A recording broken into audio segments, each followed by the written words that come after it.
तो Marvel and DC में बहुत से ऐसे सुपर हीरोज हैं जो एलिमेंटल पावर्स को यूज़ करते हैं। एंड आज के इस वीडियो में हम उन्हीं सब सुपर हीरोज को कंपेयर करने वाले हैं, क्योंकि आज हम बात करने वाले हैं team fire versus team water versus team earth versus team thunder. मैंने पहले सोचा था कि मेन 4 एलिमेंटल पावर्स की बात की जाए, fire, water, earth and air, लेकिन एयर में कैरेक्टर्स बहुत कम होने की वजह से मैंने यहाँ पे थंडर को ऐड कर दिया। इसीलिए मैंने थंडर टीम में उन्हीं कैरेक्टर्स को लिया है जो एयर पावर्स को भी यूज कर पाते हैं। खैर, आप सब टीम्स को सुन ही लो। सबसे पहले टीम फायर में हमारे पास Surtur, Human Torch, Ghost Rider, El Diablo and Rodan. Team water में है Aquaman, Mera, Namor, Karathen and Godzilla. Team earth में है Sandman, Groot, Thing, Ego the living planet and Kong. And team thunder में है Thor, Black Adam, Shazam, Storm and King Ghidorah. तो यहाँ पे आप दो चीज़ों को नोटिस कर पा रहे होंगे, एक के कैरेक्टर्स थोड़े कम है एंड सेकंड कि हम मॉन्स्टरवर्स के कैरेक्टर्स को भी इंक्लूड कर रहे हैं। हाँ, मैंने एक के कैरेक्टर मॉन्स्टरवर्स से भी इसीलिए उठा लिया, नहीं तो ये बैटल बैलेंस नहीं हो रहा था। तो बैलेंस करने के लिए वहाँ की हेल्प भी मैंने ले ली। याद रखना कि ये पूरा कंपेरिजन सिर्फ लाइव एक्शन के ऊपर हो रहा है, तो कॉमिक्स का बिल्कुल भी बात हम नहीं करने वाले हैं। एंड सेकंड कि बहुत से कैरेक्टर्स मिसिंग है, तो हाँ है, मतलब मैंने जीन ग्रे एंड लूसीफर जैसे कैरेक्टर्स को यहाँ पे इंक्लूड नहीं किया। मतलब कि आप खुद सोचो कि जो अपनी पावर से यूनिवर्स को रीग्रो एंड कट कर सकती हो, वो फीनिक्स फोर्स कितनी पावरफुल होगी। एंड दूसरा लूसीफर, वो तो बहुत ही खतरनाक लेवल का बीइंग है। यानी आप ये कह सकते हो कि ऐसे तो क्लियरली विनर टीम फायर ही होती। इसलिए बैटल को बैलेंस करने के लिए ओवर पावर कैरेक्टर्स को मैंने इस वीडियो में इंक्लूड नहीं किया है। जो लोग ये बोलने वाले हैं कि ईगो ओवर पावर नहीं लगता तुमको, तो हाँ, ईगो भी ओवर पावर्ड है, लेकिन फीनिक्स फोर्स एंड लूसीफर जितना नहीं। फिर तो क्लियर विनर ही वो सब होने वाले हैं। लेकिन बाकी वीडियो को स्टार्ट करते हैं। हम इनका एक एक करके कंपैरिजन करेंगे, यानी हर टीम का एक कैरेक्टर पहले राउंड में आएगा एंड सेकंड राउंड में कौन से 5 कैरेक्टर्स क्वालिफाई होते हैं वो चलो देख ही लेते हैं।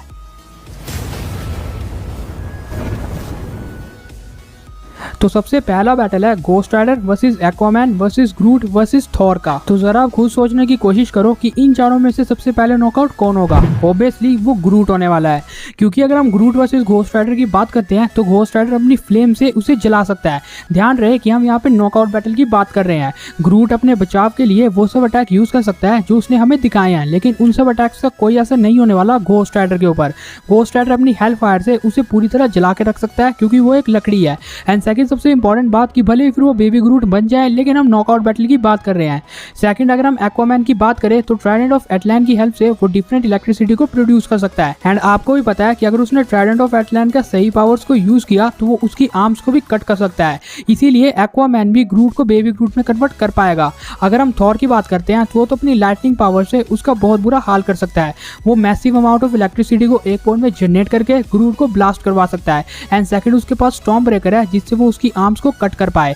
एंड थॉर के पास बायफोर्स भी है, तो मुझे नहीं लगता कि ग्रूट इन सबको हरा पाएगा। सेकंड नॉकआउट होने वाला है एक्वामैन, क्योंकि आपको भी पता है कि थॉर एक्वामैन का क्या हाल करने वाला है। क्योंकि पानी के बाहर अगर उनका बैटल हो रहा हो तो एक्वामैन अपने ट्राइडेंट ऑफ एटलान से कुछ टाइम तक बचा रहे, लेकिन लाइटनिंग एबिलिटीज उसके ऊपर सीधा लगेंगी।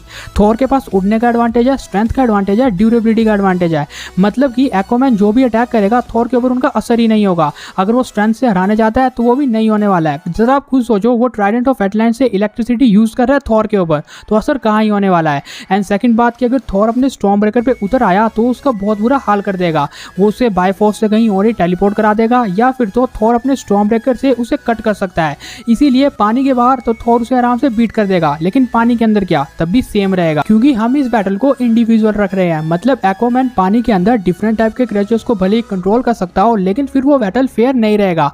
इसीलिए आज के इस वीडियो में हम इंडिविजुअल बैटल की बात कर रहे हैं। तो अगर एक्वामैन पानी के अंदर थॉर से लड़ता भी है तो अपनी स्पीड से कुछ टाइम तक बचा रहे, लेकिन अगर थोड़ा लाइटनिंग मैनिपुलेशन का यूज करे तो आपको भी पता है वाटर प्लस लाइटनिंग का क्या असर पड़ता है। एंड उसकी वजह से वो आराम से एक्वामैन को बीट कर सकता है। इसके बाद अगर हम थॉर वर्सेस घोस्ट राइडर की बात करते हैं तो उसमें भी थॉर आगे है, क्योंकि ध्यान रहे कि यहाँ पे मैं ऐड कर रहा हूँ लाइव एक्शन के घोस्ट राइडर को। लाइव एक्शन में घोस्ट राइडर सिर्फ 2 मिसाइल से ही नॉकआउट हुआ है। हालांकि कॉमिक्स में थॉर क्या ये सब अवेंजर्स को एक साथ भी हरा सकता है, लेकिन यहाँ पे यानी लाइव एक्शन में थॉर इससे ज्यादा सुपीरियर फीट्स को शो कर चुका है। इसीलिए जो 2 नॉर्मल मिसाइल से नॉकआउट हो गया हो, यानी ह्यूमन मेड वेपन से ही, उसके ऊपर नेचुरल लाइटनिंग का क्या ही असर होगा।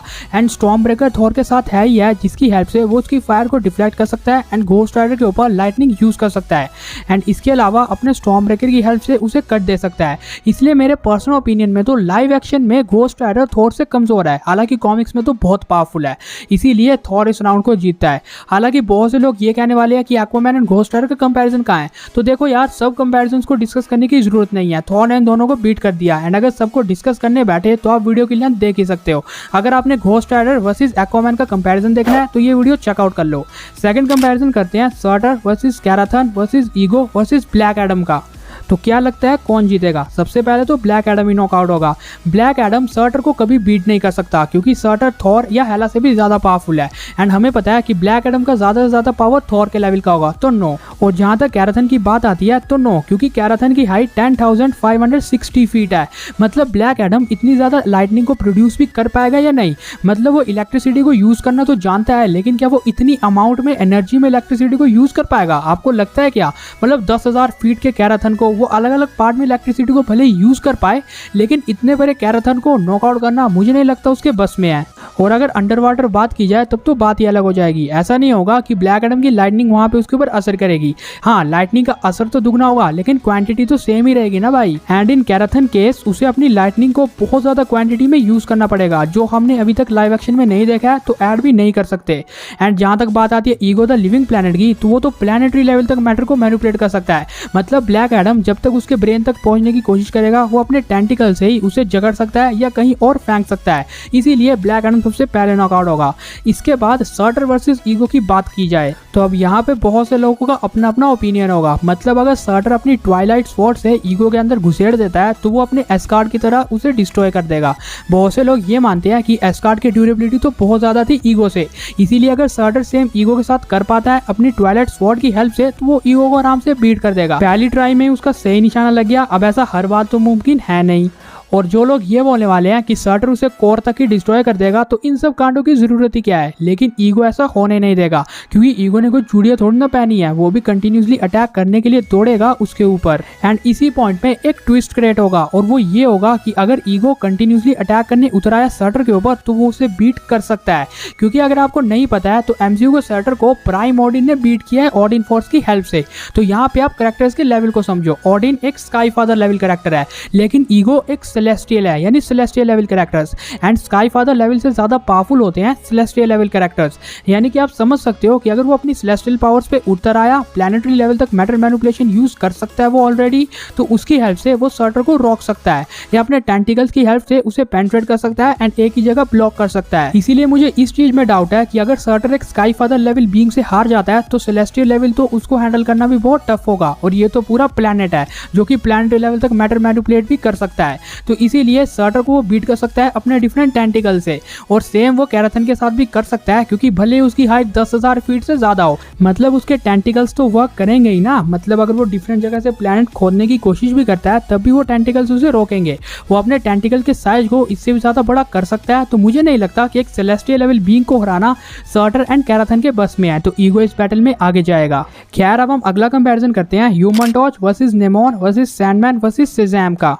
तो अब यहाँ पे सबसे पहले नॉकआउट कौन होगा? मेरे अकॉर्डिंग वो सैंडमैन होगा। अब यहाँ पे बहुत से लोगों का एक और डाउट रहेगा कि सैंडमैन तो सैंड पावर्स में आ गया, तुमने अर्थ पावर्स में कहाँ पे से इंक्लूड कर दिया है? देखो यार, अर्थ पावर में कोई भी ढंग का सुपर हीरो नहीं था, मार्वल या डीसी का या मॉन्स्टरवर्स का भी। इसीलिए मैंने यहाँ पे उन्हीं कैरेक्टर्स को इंक्लूड किया जो नेचर या फिर अर्थ से रिलेटेड पावर्स को होल्ड करते हैं। एंड इसीलिए ईगो भी इस लिस्ट में है, क्योंकि वो तो भाई पूरा प्लैनेट ही है। एंड इसी कमी की वजह से मॉन्स्टरवर्स से भी कॉन्ग को ऐड किया गया है, जो कि होलो अर्थ का रूलर है। तो आप समझ सकते हो कि उसका भी अर्थ के साथ लेना देना तो है। लेकिन खैर, सैंडमैन इस बैटल में सबसे पहले नॉकआउट क्यों होगा? क्योंकि सैंडमैन की एक वीकनेस हमने वाटर देखी है, जो कि हमने स्पाइडरमैन के इस सीन में देख ही रखा है। इसीलिए अगर हम नेमोर की बात करते हैं, तो वो मल्टीपल वाटर मैनिपुलेशन यूज कर सकता है उसके ऊपर। एंड अगर वो वाटर मैनिपुलेशन का यूज करेगा तो उसकी मिट्टी धुल जाएगी। इसीलिए सैंडमैन नॉकआउट। बहुत से लोग बोलने वाले हैं कि वो अपने साइज को भी तो 70 से 80 फीट इंक्रीज कर सकता है। तो हाँ, ऐसा है, बट इतना साइज नहीं है उसका कि नेमोर उसके ऊपर अटैक नहीं कर पाए। इसीलिए नेमोर उसे बीट कर देगा। जहां तक ह्यूमन टॉर्च की बात आती है, तो मैंने नेमोर वर्सेस ह्यूमन टॉर्च के ऊपर इस वीडियो में डिटेल में बात की है, अब देख लेना यहाँ से। हालांकि नेमोर वर्सेस ह्यूमन टॉर्च का यहाँ पे भी छोटा मोटा बता देता हूँ कि हमने उस वीडियो में 2 कंपेरिजन किए थे, एक अंडर वाटर एंड एक अबव द वाटर। अब above the water already नेमोर and इसका कंपेरिजन हो चुका है कॉमिक्स में, जहाँ पे एक दूसरे के खिलाफ थे, बट बैटल का रिजल्ट ढंग से नहीं आया था। लेकिन अगर हम अंडर वाटर बात बात करते हैं तो वहाँ पे तो नेमोर बहुत बुरा हाल करने वाला है इसका, क्योंकि नेमोर के पास अंडर वाटर पूरी फौज ना हो, क्योंकि हम यहाँ पे इंडिविजुअल बात कर रहे हैं, लेकिन तब भी ह्यूमन टॉर्च की आग कितनी देर तक जलेगी अंडर वाटर। ये हेलफायर तो है नहीं गोस्ट राइडर वाली की जलती रहे।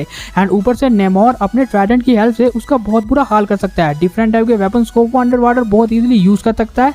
स्पीड एंड रिफ्लेक्सेस भी उसकी इंक्रीज हो जाती है अंडर वाटर। तो अंडर वाटर नेमोर को बीट करना ह्यूमन टॉर्च के वश में नहीं है, तो वो भी बाहर। लेकिन अब भी एक कैरेक्टर बचता है और वो है शेज़ैम, यानी शेज़ैम वर्सेस नेमोर। तो ये बैटल एक्चुअली में जितना सिंपल आपको लग रहा है उतना सिंपल है नहीं, क्योंकि बहुत से लोग ये बोलने वाले हैं कि नेमोर इस बैटल में भी जीत जाएगा, उसके पास ज़्यादा बैटल एक्सपीरियंस है और ऊपर से शेज़ैम एक बच्चा है और अपनी पावर्स को ढंग से यूज़ नहीं कर सकता। बट भाई ये लॉजिक लगाना हर जगह सही नहीं रहने वाला कि शेज़ैम बच्चा है।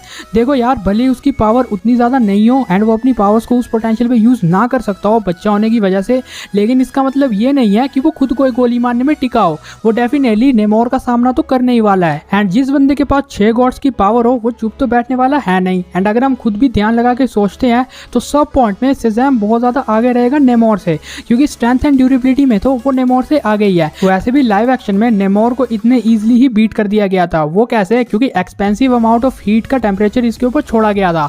तो आप ऑलरेडी कह सकते हो कि अगर शेज़ैम भी अपनी लाइटनिंग का यूज करे इसके ऊपर, तो उसकी लाइटनिंग में भी इतना टेम्परेचर तो होने ही वाला है जो इसकी बॉडी के ऊपर असर छोड़े। एक्सपीरियंस एंड वेपन्स में भले ही नेमोर आगे हो, लेकिन बैटल कुछ इस तरह से होगा कि अगर नेमोर उसके ऊपर अटैक करने की कोशिश करेगा तो शेज़ैम के ऊपर अटैक नहीं लगने वाले हैं, क्योंकि उसके स्पीड एंड रिफ्लेक्सेस नेमोर से काफी ज्यादा है। एंड अगर वो उसके पास भी जाता है तब भी वो ज्यादा कुछ नहीं उखाड़ सकता शेज़ैम का। शेज़ैम अपनी स्पीड एंड रिफ्लेक्सेस से आराम से उनसे बच सकता है, क्योंकि उसके पास गॉड की स्पीड है। एंड सेकंड कि उसके पास लाइटनिंग एबिलिटी है, तो वो उसके पीठ पीछे अटैक कर सकता है मल्टीपल टाइम लाइटनिंग से। इसीलिए पानी के बाहर भले नेमोर उड़ सकता हो, लेकिन तब भी शेज़ैम के पास ज्यादा स्पीड एंड रिफ्लेक्सेस होने की वजह से मेरे अकॉर्डिंग वो बैटल को जीत जाएगा। एंड अंडर वाटर भी सेम ही रहने वाला है, क्योंकि इंडिविजुअल बैटल की बात कर रहे हैं तो आपको भी पता है कि अंडर वाटर बिजली का असर क्या होता है, क्योंकि वहाँ पे तो 2 गुना ज़्यादा बिजली फेस करनी पड़ेगी अपने नेमोर को। इसीलिए मेरे पर्सनल ओपिनियन में भले ही शेज़ैम अभी बच्चा हो, अपनी पावर्स को ढंग से अनलॉक नहीं कर पाया हो, लेकिन वो इतना भी बेवकूफ़ नहीं कि ऐसे ही किसी से भी हार जाए। जिसके पास 6 गॉड्स की पावर हो वो वैसे ही किसी से नहीं हारता भाई। खैर, अब हम अपना नेक्स्ट कंपैरिजन करते हैं El Diablo versus the Thing versus Mera versus Storm का। ये कंपैरिजन मैं आपके ऊपर छोड़ता हूँ। आपको क्या लगता है इन सब में से बैटल का विनर कौन होगा? कमेंट में जरूर शेयर करना। एंड क्यों?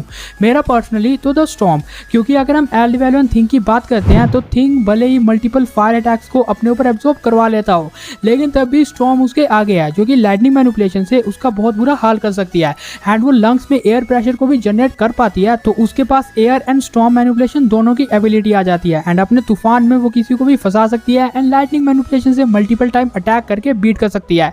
भले मेरा उसके सामने हो, लेकिन अंडर वाटर उसकी भी दाल नहीं गलने वाली है। एंड आपको भी पता है कि म्यूटेंट पावर कितनी ज्यादा होती है as compare to simple. And अगर हम एल डिवेलो की भी बात करते हैं तो उसकी भी ट्रू पावर्स अभी तक हमने लाइव एक्शन में नहीं देखी है। तो बेसिकली मेरा या द थिंग मिलके उसे भी बीट कर सकते हैं। एंड जहां तक मेरा एंड द थिंग की बात आती है तो स्टॉर्म काफी है। स्टॉर्म द थिंग को भी अपने तूफान में फंसा सकती है, जिसकी वजह से द थिंग कंफ्यूज हो जाएगा एंड फिर स्टॉर्म उसकी बैंड बजा सकती है अपनी लाइटनिंग मैनिपुलेशन से या एयर प्रेशर को जनरेट करके। एंड इसके बाद अगर हम मेरा की बात करते हैं तो उसका भी ज्यादा बड़ा रोल नहीं रहने वाला है, क्योंकि वो भी वाटर मैनिपुलेशन यूज करती है। तो आपको पता ही है कि अंडर वाटर उसका क्या हाल होगा। लेकिन अगर पानी के बाहर भी ये बैटल हो रहा है तो तब भी इसके जीतने के ज्यादा चांसेस है, क्योंकि स्टॉर्म मल्टीपल टाइम किसी को भी कंफ्यूज कर पाती है अपने स्टॉर्म की हेल्प से। एंड लाइटनिंग मैनिपुलेशन की पावर क्या है यह हम एक्समैन की मूवी में देख सकते हैं। बेसिकली मेरा का ऐसा कोई फीट मुझे नहीं लगता हमने देखा है जो द स्टॉर्म के लेवल का हो, तो मेरे ओपिनियन में स्टॉर्म जीतेगी। तो अब हम बात करते हैं last comparison Godzilla versus Rodan versus Kong versus King Ghidorah का। मुझे पता है और आपको भी पता है कि इस बैटल का आंसर क्या आने वाला है, ऑब्वियसली किंग गिडोरा। क्योंकि यहाँ पे अगर हम गॉडजिला वर्सेस रोडन की बात कर रहे हैं तो गॉडजिला रोडन को नॉकआउट कर सकता है, जो हमने मूवी में भी देखा। गॉडजिला वर्सेस कॉन्ग की अगर हम बात करते हैं तो गॉडजिला कॉन्ग को भी नॉकआउट कर पाया था गॉडजिला वर्सेस कॉन्ग मूवी में। मतलब कॉन्ग से वो ज्यादा पावरफुल लगा ही है, हालांकि अपने एक्स की वजह से वो एक राउंड जीत गया हो, लेकिन तब भी गॉडजिला ज्यादा सुपीरियर लगा है कॉन्ग के मुकाबले में। लेकिन किंग गिडोरा का तो लेवल ही अलग है। आपने मूवी में भी देखा कि उसने गॉडजिला को बीट कर दिया था बहुत ही ईजिली। लेकिन जिन लोगों को ऐसा लग रहा है कि बर्निंग गॉडजिला का क्या, तो मैं उस फॉर्म को यहाँ पे इंक्लूड नहीं कर रहा हूँ, क्योंकि गॉडजिला उस फॉर्म को अचीव इसीलिए कर पाया था क्योंकि बाकी ह्यूमंस ने उसके ऊपर न्यूक्लियर बॉम्ब फोड़ा था। एंड हर वक्त ह्यूमन उसके ऊपर तो होंगे नहीं, एंड ये बैटल अनफेयर हो जाएगा। इसीलिए अगर हम simple king Ghidorah and Godzilla की बात करते हैं तो आपको भी पता है विनर कौन निकल के आएगा, किंग गिडोरा।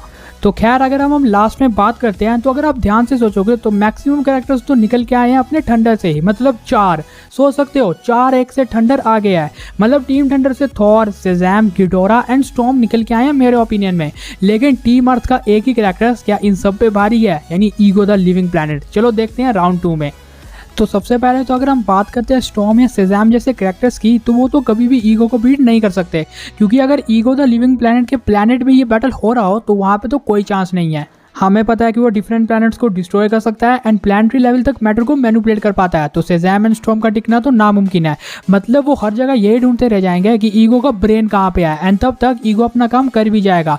ईगो अपने डिफरेंट टेंटिकल्स का यूज करके उन्हें एक ही जगह ट्रैप कर सकता है, जो उसने स्टार लॉर्ड के ऊपर यूज भी किए थे। एंड मुझे नहीं लगता कि ये बिंग तेज हैं, लेकिन तब भी इनसे बच पाएंगे, क्योंकि वो पूरा प्लैनेट ईगो है। मतलब वो हर जगह से क्या कंट्रोल करेगा किसी को कुछ पता नहीं होगा। एंड जहाँ तक किंग गिडोरा की बात आएगी तो उसका भी सेम ही हाल होगा, क्योंकि जिस बंदे ने कैराथन को बीट कर दिया, सर्टर को ट्रैप कर दिया, वो इसका तो क्या ही हाल करेगा। इसीलिए किंग गिडोरा की तो हाइट भी उतनी नहीं है जो उन मॉन्स्टर्स के लेवल का पहुंच सके। वो अपने टेंटिकल से गिडोरा का भी बुरा हाल कर सकता है, क्योंकि वो बहुत लंबे लंबे टेंटिकल्स को प्रोड्यूस करता है, जो हमने मूवी में देखा भी। हालांकि अब लास्ट में थॉर की बारी आती है, बट मुझे नहीं लगता कि वो भी ज्यादा कुछ कर पाएगा। थॉर अपनी लाइटनिंग पावर्स को भले उसके ऊपर यूज करने की कोशिश करे, बट उसके डिफरेंट टेंटिकल्स या डिफरेंट ऑब्स्टेकल्स आ जाएंगी थॉर को रोकने के लिए, एक उधर से तो एक उधर से। तो थॉर को वैसे ही पकड़ के हरा सकता है, क्योंकि सर्टर को हराया भाई, तो थॉर क्या ही चीज है। लोग बोलने वाले हैं कि थॉर ने जब स्टॉर्म ब्रेकर को इस टाइम कॉल किया था तो प्लैनेट के साथ क्या हुआ था, तो भाई वो सिंपल प्लैनेट था। लेकिन ये जो प्लैनेट है ये खुद ईगो है। एंड इसके बाद लोग ये बोलने वाले हैं कि वो अपने स्टॉर्म ब्रेकर की हेल्प से तो बायफोर्स खोल सकता है। एंड अगर बायफोर्स एक प्लैनेट पे ज्यादा देर तक खुला रहा तो प्लैनेट ही उड़ जाएगा, तो ईगो भी खत्म हो जाएगा। तो ऐसा नहीं होने वाला है, क्योंकि स्टॉर्म ब्रेकर से वो बायफोर्स तो खोल ही सकता है, बट इसके साथ साथ उसे उसी मोमेंट में प्रेजेंट रहना होता है। क्योंकि मूवी में हमें थॉर को ये करते हुए कभी नहीं देखा कि उसने बायफोर्स तो खोला है लेकिन खुद कहीं और ही प्रेजेंट है। मतलब हमने देखा होगा कि बायफोर्स खोलने के लिए थॉर को अपने स्टॉर्म ब्रेकर को हवा में एक बार ऐसा करना पड़ता है, तभी बायफोर्स खुलता है। इसके अलावा अगर थॉर की बात की जाए तो सिर्फ बायफोर्स को समन करना हो एंड थॉर कहीं और फाइट कर रहा हो, ये हमने कहीं नहीं देखा है। इसीलिए इस चीज को इंक्लूड करना कहीं से भी सही नहीं बैठता है। मतलब वो बायफोर्स को खोलेगा एंड वहां से भाग जाएगा तो फिर बायफोर्स वहीं पे खत्म हो जाएगा, जैसा कि आपको पता है, क्योंकि ये टेलीपोर्टेशन की तरह काम करता है। लेकिन जो लोग ये बोलने वाले हैं कि वो बायफोर्स के साथ वहीं पे खड़ा रहेगा उसके अंदर एंड उसे खोले रखेगा, तो ऐसा नहीं हो सकता। क्योंकि अगर वो ऐसा करता है तो उसके टेंटिकल्स या उसके ऑब्स्टैकल यानी ईगो के उसे रोकने के लिए तो आ ही जाएंगे। वो उसके बायफोर्स के बीच में कूद पड़ेंगे एंड थॉर को या स्टॉर्म ब्रेकर के उसके कनेक्शन को तोड़ देंगे। इसीलिए ये मत बोलना कि वो अपने बायफोर्स से उसे बीट कर सकता है। अगर जो लोग बोलेंगे बायफोर्स खोल के किसी और प्लान पे वो चला जाएगा, तो बायफोर्स भी चला जाएगा मेरे भाई। लेकिन आपका ओपिनियन तो डिफरेंट हो सकता है, तो राउंड 2 का ओपिनियन कमेंट में जरूर शेयर करना। लेकिन मेरे पर्सनल ओपिनियन में आई थिंक ईगो बाजी मारने वाला है। और जो लोग ये बोलने वाले बैटल फेयर नहीं था, ईगो बहुत ही पावरफुल हो गया, तो यार देखो फेयर था यार, क्योंकि सामने वाले टीम में भी कैराथन, सर्टर एंड और भी पावरफुल बीइंग थे। तो इसीलिए लास्ट में तो मैं बस इतना कहूंगा कि ऑडिन ने भले ही सर्टर को बीट कर दिया हो, लेकिन ऑडिन जैसा बीइंग खुद भी एक सेलेस्टियल लेवल बीइंग को बीट नहीं कर सकता, क्योंकि वो एक स्काई फादर लेवल कैरेक्टर है। इसीलिए अगर उसका बाप ही नहीं कर सकता तो थोर क्या ही कर पाएगा। इसलिए मेरे पर्सनल ओपिनियन में ईगो इन सब पे भारी पड़ने वाला है एंड विनर इज टीम अर्थ। बाकी आपका क्या पर्सनल ओपिनियन है इस पूरे बैटल को लेके, आप हमें कमेंट में जरूर शेयर करके जाना। बाकी वीडियो को खत्म करते हैं। अगर आपको वीडियो पसंद आई है तो लाइक कर देना, शेयर कर देना, हमारे इस चैनल को सब्सक्राइब मार के बगल वाले बेल आइकन को भी ऑन कर देना। Thanks for watching this video, bye.